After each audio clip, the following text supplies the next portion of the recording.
Ngedarke sabu sebanyak 197,50 gram di kawasan Sanga Desa Musi Banyuasin. Duo terdakwa Hurairah Samo Alimin divonis Majelis Hakim Pengadilan Negeri Palembang pidana penjara selama 8 tahun, denda 1 miliar, subsidi 190 hari penjara.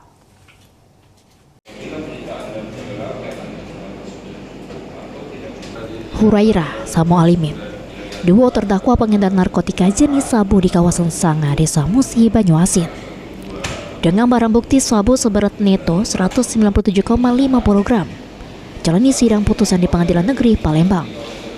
Jero amar putusannya, Majelis Hakim Ketua Afrizal Hadi menyatakan kedua terdakwa terbukti secara sah sama meyakinkan bersalah melakukan tindak pidana percobaan atau permufakatan jahat, melakukan tindak pidana kate hak sama melawan hukum jadi perantara jero jajo beli narkotika yang beratnya melebihi 5 gram sebagaimana dakwaan alternatif pertama.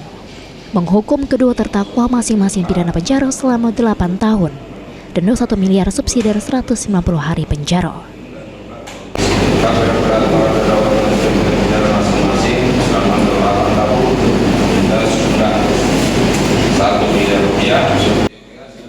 Heru Wahyudi, PAL TV.